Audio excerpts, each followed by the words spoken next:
الحمدللہ رب العالمین الصلاۃ والسلام علی سید المرسلین اما بعد فاعوذ باللہ من الشیطان الرجیم بسم اللہ الرحمن الرحیم۔ ناظرین کرام السلام علیکم ورحمۃ اللہ وبرکاتہ۔ کیسے ہیں آپ؟ الحمدللہ خیر سے ہی ہوں گے۔ اللہ پاک آپ لوگوں کو اپنے حفظ و امان میں رکھے۔ سبق نمبر ہمارا 19واں کا کچھ حصہ ہم نے سن لیا تھا، جو مین چیزیں تھی کہ اس میں کیا چیز پڑھنی ہے کیا چیز نہیں پڑھنی ہے۔ آئیے اس سبق کو جو ہے وہ رواں میں پڑھتے ہیں، ہجے میں بھی پڑھ لیتے ہیں، اور ان میں چیزیں کیا چیزیں آ رہی ہیں اور ان چیزوں کو کس طریقے سے پڑھتے ہیں، تو اس کے بارے میں اس تختی کو اس سبق کو ہم جو ہے وہ رواں میں پڑھ لیتے ہیں۔ اس کے علاوہ آج جو ہے وہ ایک اینڈ میں جو ہے وہ چیز بتائی جائے گی، اس قاعدے کا نام ہے اظہار مطلق۔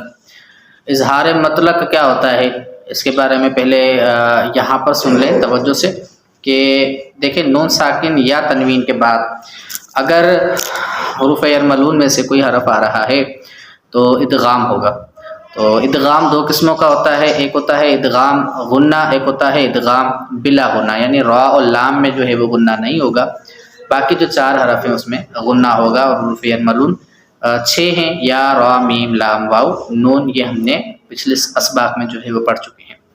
تو ادغام ہونے کے لیے نون ساکن اور حروف یرملون کا دوسرے کلمے میں ہونا یہ شرط ہے۔ اگر دوسرے کلمے میں ہوں گے تو جو ہے وہ ادغام کا قاعدہ لگے گا، اگر وہ اسی کلمے میں ہے یعنی ایک ہی کلمہ ہے تو اظہار مطلق ہوگا۔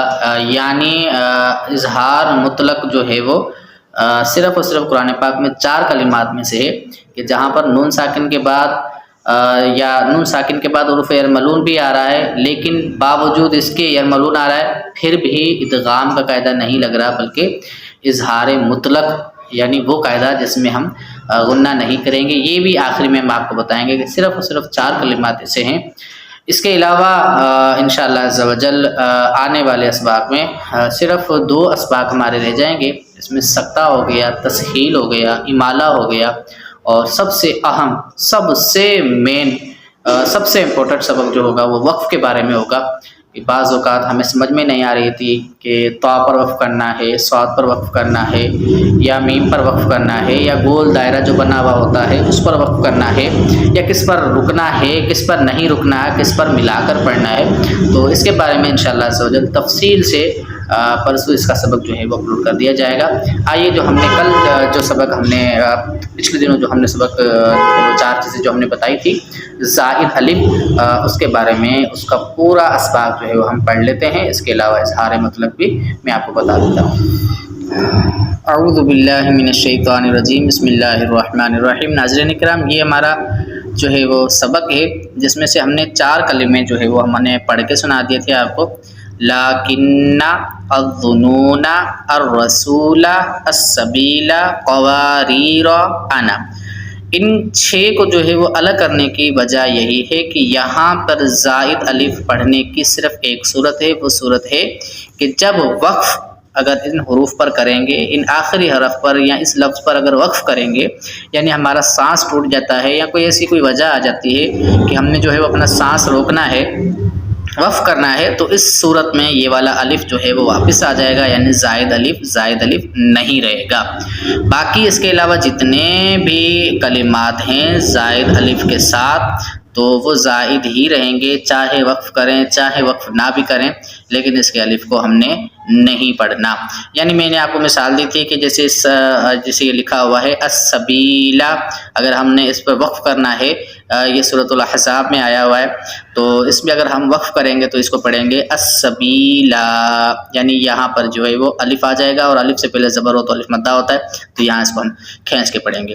آئیے اس کے علاوہ جتنے بھی زائد الف ہیں وہ پڑھ لیتے ہیں۔ جیسے یہاں پر لکھا ہوا ہے اعوذ باللہ من الشیطان الرجیم بسم اللہ الرحمن الرحیم۔